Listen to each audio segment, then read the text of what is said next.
이 세상을 살아가는 동안에 나의 힘을 의지할 수 없으니 기도하고 낙심하지 말 것은 주께서 참 소망이 되심이라.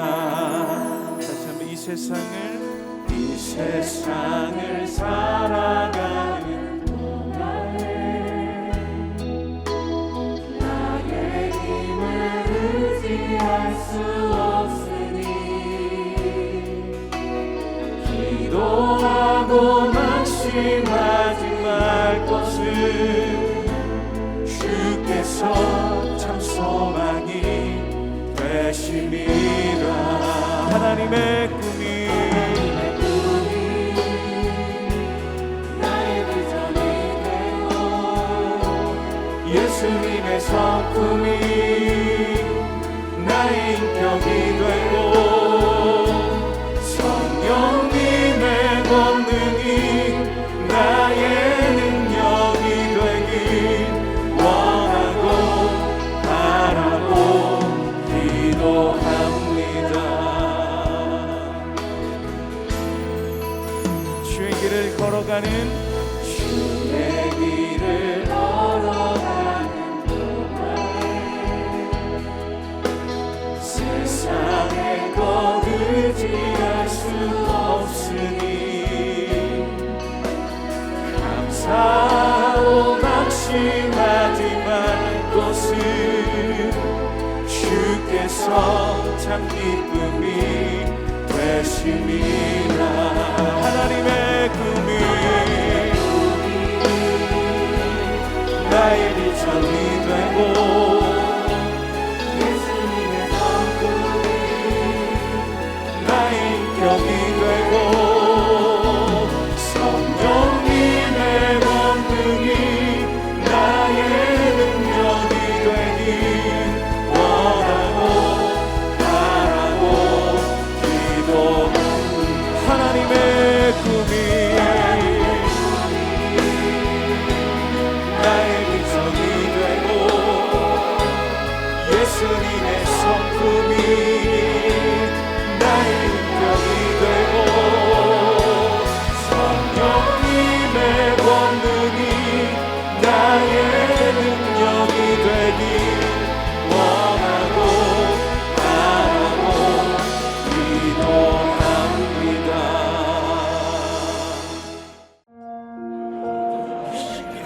대제사장이 이르되 이것이 사실이냐? 스데반이 이르되 여러분 부영들이여 들으소서. 우리 조상 아브라함이 하란에 있기 전 메소보다미아에 있을 때 영광의 하나님이 그에게 보여 이르시되 내 고향과 친척을 떠나 내가 내게 보일 땅으로 가라 하시니 아브라함이 갈대아 사람의 땅을 떠나 하란에 거하다가 그의 아버지가 죽음에 하나님이 그를 거기서 너희 지금 사는 이 땅으로 옮기셨느니라. 그러나 여기서 발붙일 만한 땅도 유업으로 주지 아니하시고 다만 이 땅을 아직 자식도 없는 그와 그의 후손에게 소유로 주신다고 약속하셨으며 하나님이 또 이같이 말씀하시되 그 후손이 다른 땅에서 나그네가 되리니 그 땅 사람들이 종으로 삼아 400년 동안을 괴롭게 하리라 하시고 또 이르시되 종 삼는 나라를 내가 심판하리니 그 후에 그들이 나와서 이곳에서 나를 섬기리라 하시고 할례의 언약을 아브라함에게 주셨더니 그가 이삭을 낳아 여드레 만에 할례를 행하고 이삭이 야곱을 야곱이 우리 12조상을 낳으니라.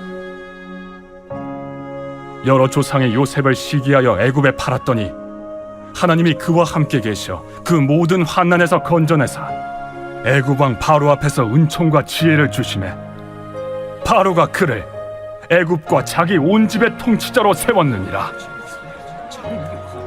그때 애굽과 가나안 온 땅에 흉년이 들어 큰 환난이 있을세 우리 조상들이 양식이 없는지라.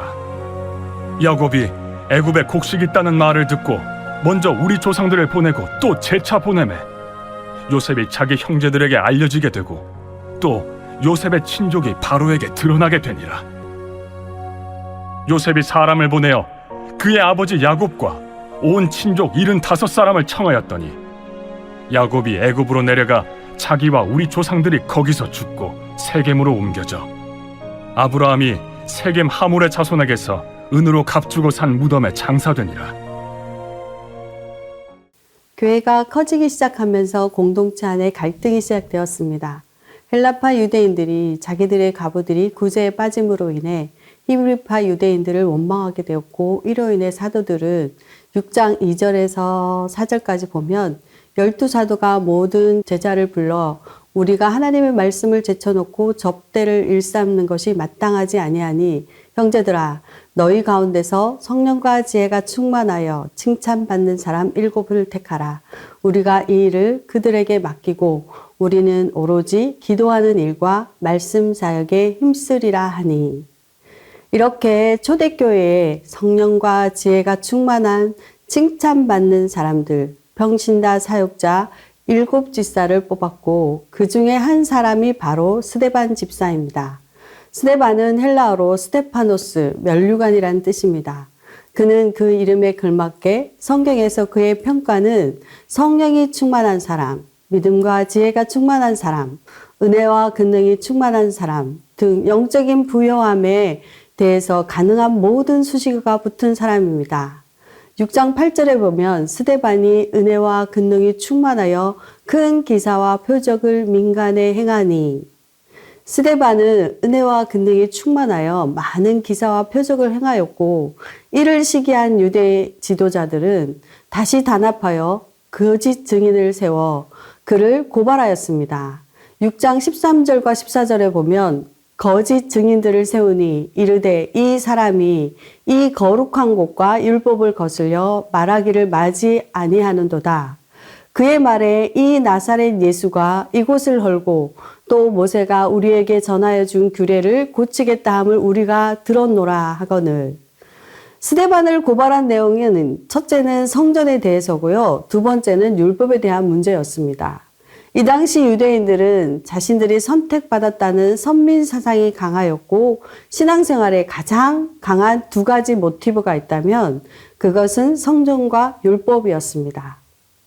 열왕기상 9장 3절에 보면 여호와께서 그에게 이르시되 내 기도와 내가 내 앞에서 간구한 바를 내가 들었은즉 나는 내가 건축한 이 성전을 거룩하게 구별하여 내 이름을 영원히 그곳에 두며 내 눈길과 내 마음이 항상 거기에 있으리니. 솔로몬이 성전을 건축하고 봉헌할 때 하나님은 이를 기쁘게 받으셨습니다.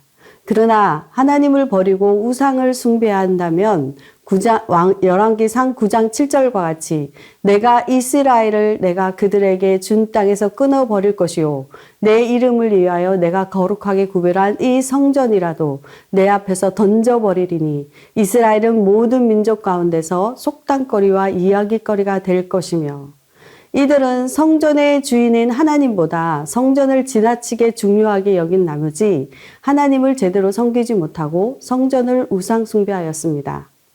요한복음 2장 19절에 보면 예수께서 대답하여 이르시되 너희가 이 성전을 헐라 내가 사흘 동안에 일으키리라. 예수께서 성전이 무너져야 한다고 말씀하신 이유는 이스라엘이 입술로는 하나님을 믿지만 사실은 하나님을 잃어버렸기 때문입니다. 그래서 성전은 아무 능력도 변화도 생명도 없음을 보시고 무너져야 한다고 말씀하셨습니다. 성전은 이제 더 이상 하나님을 만나는 장소가 아닙니다. 왜냐하면 요한복음 14장 9절에 예수께서 이르시되 빌립아 내가 이렇게 오래 너희와 함께 있으되 내가 나를 알지 못하느냐. 나를 본 자는 아버지를 보았거늘 어찌하여 아버지를 보이라 하느냐. 우리는 예수님을 통해서 하나님을 만나게 되었고 그러므로 예수님이 참 성전이신 것입니다. 또 모세가 전한 율법은 율법을 행함으로 구원받는다는 저들의 사상에 마태복음 5장 17절에 내가 율법이나 선지자를 폐하러 온 줄로 생각하지 말라. 폐하려 온 것이 아니요 온전하게 하려 함이라. 예수님에 대해 율법을 폐하려 온 것으로 오해하는 저들에게 구원은 율법을 지켜서 구원받는 것이 아니라 예수님을 믿음으로 구원받는다는 사실을 스데반은 담대하게 전했기 때문에 저들에게 고발을 당했습니다. 스데반은 자신을 고발한 사람들에게 이스라엘 역사를 들어 설명하면서 그들의 고발이 틀렸다고 지적하는 것이 아니라 사랑하는 하나님의 백성들이 잃어버린 것, 잘못 알고 있는 것, 진짜 참 소망이 무엇인지를 정확하고 친절하게 사랑하는 마음으로 변정하면서 설교를 시작합니다. 첫 번째, 아브라함에게 찾아오신 하나님의 영광. 사도행전 7장 2절에 보면 스데반이 이르되 여러분 부형들이여 들으소서 우리 조상 아브라함이 하란이 있기 전에 메소포타미아에 있을 때 영광의 하나님이 그에게 보여. 하나님이 아브라함을 부를 때는 메소포타미아에 있을 때였습니다. 즉 창세기 12장의 갈대아 우르입니다. 갈대아 지명에 우르가 붙으면 불을 의미하고 불은 우상을 뜻합니다. 즉 아브라함은 우상을 섬겼던 지방의 사람이라는 것입니다. 그 우상이 만연한 집안의 사람에게 하나님의 영광이 나타나신 것입니다. 하나님이 자기 자신을 계시하시는 곳이 현재 유대인들이 살고 있는 약속의 땅, 가나안 땅도 아니며 거룩한 성전도 아니었습니다. 하나님은 성전에서만 자신을 계시하는 분이 아님을 말하고 있으며 스데반은 아브라함이 하나님의 부르심을 따라 우르를 떠나 먼저 하란에 정착했고 아버지 데라가 죽은 후에 가나안 땅으로 갔다고 말합니다. 곧 지금 너희가 살고 있는 이 가나안 땅이 아브라함에게 약속하신 땅이라고 말하고 있습니다. 이는 약속이 성취되었음을 말하면서 동시에 아브라함 당시에는 가나안 땅은 아브라함에게는 약속에 불과했고 그는 발붙일 땅도 얻지 못하였으며 또 자손에 대한 약속을 받을 때 이삭도 낳지 않을 때, 즉 자손이 없을 때였습니다. 그러므로 아브라함에게 약속하신 하나님은 신실하게 그 약속을 지키시는 하나님이셨던 것입니다. 그러나 아브라함은 가나안 땅에 이르렀을 때 기근이 생기자 애굽으로 내려갔고 아내를 누이라고 말합니다. 이것이 아브라함의 실체입니다. 그들이 국부로 추앙하는 아브라함은 우리와 별반 다를 것이 없는 인생에도 불구하고 하나님이 전적으로 긍휼히 여기시고 택하셔서 그 영광을 나타내 보이셨습니다. 두 번째는 할례 언약입니다. 할례는 잘라내다라는 말입니다. 생식 보정 능력을 가진 끝을 잘라냄으로써 너는 끝났다고 말하는 것, 사망 선언이 할례인 것입니다. 또 다른 한편으로 할례는 하나님에게 오로지 순종하고 복종하는 자녀가 되었음을 확인하는 절차이기도 합니다. 아브라함은 할례 이후에 이삭을 얻게 됩니다. 즉 할례 이전에 아브라함은 죽었고 이제는 새삼 인생을 얻은 아브라함이 존재하게 된 것입니다. 이삭은 아브라함의 자녀가 아니라 하나님의 약속의 자녀이며 거기서 12지파가 나오고 거기서 이스라엘의 국가가 이루어진 것입니다. 할례가 담고 있는 상징은 우리가 육신에 대해 완전히 죽은 존재라는 의미입니다. 인간의 조건이나 능력이나 실력으로는 아무것도 할 수 없는 것을 인정하고 선언하는 것입니다. 전적으로 우리의 시작과 기초와 근거가 오직 하나님의 은혜라는 사실을 할례를 통해서 말하고 있는 것입니다. 세 번째, 요셉과 동행하신 하나님. 9절에 보면 하나님이 그와 함께 계시라는 표현이 나옵니다. 요셉은 형들의 시기로 애굽에 팔렸습니다. 요셉의 생애는 환난의 연속이었습니다. 그러나 성경에서 그의 평가는 하나님이 그와 동행함으로 형통함을 누렸다입니다. 환난의 연속이었으나 하나님은 그를 모든 환난에서 건지사 애굽의 통치자로 삼으셨습니다.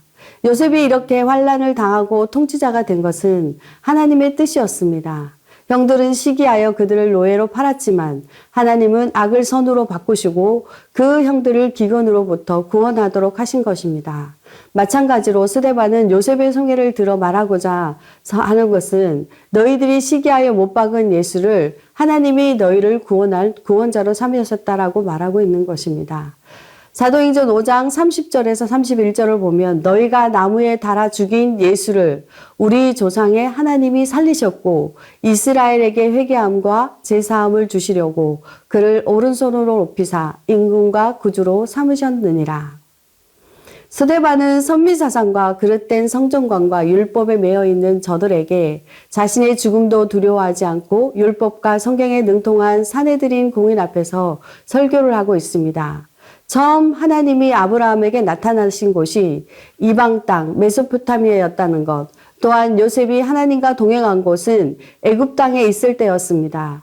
이것은 하나님이 성전에만 계시는 하나님이 아니시며 하나님은 이스라엘의 하나님일 뿐 아니라 온 세계의 하나님이라는 사실을 말하고 있습니다. 또한 아브라함이 믿음의 조상이 된 것은 할례 받기 전에 하나님을 만났다는 사실, 할례 의식을 중요하게 여기는 그들에게 아브라함의 무할례자일 때 아브라함을 만나 주셨다는 사실입니다.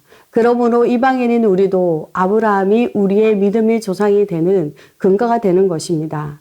하나님은 아브라함에게 영광으로 나타나셨습니다. 그러나 인간은 스스로 하나님의 영광에 이르지 못합니다. 로마서 3장 23절에 모든 사람이 죄를 범하였음에 하나님의 영광에 이르지 못하더니 모든 사람은 죄인이기 때문에 하나님의 영광에 이르지 못합니다. 그런데 하나님의 영광이 아브라함에게 나타나신 것입니다.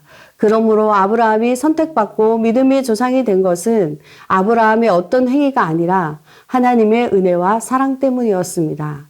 그러면 죄인인 인간이 하나님의 영광을 알 수 있는 방법은 로마서 3장 25절에 이 예수를 하나님이 그의 피로써 믿음으로 말미암는 화목제물로 세우셨으니 이는 하나님께서 길이 참으시는 중에 전에 지은 죄를 간과하심으로 자기의 의를 삼으심을 나타내려 하심이니 하나님이 당신의 아들을 십자가에 죽이심으로 우리의 어두운 마음과 어두운 심령 속에 우리의 죄를 보혈로 씻어주심으로 영광의 하나님을 볼 수 있게 된 것입니다.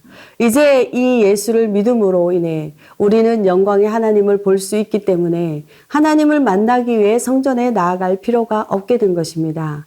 참 성전이신 예수님을 통해 하나님을 볼 수 있게 되었기 때문입니다.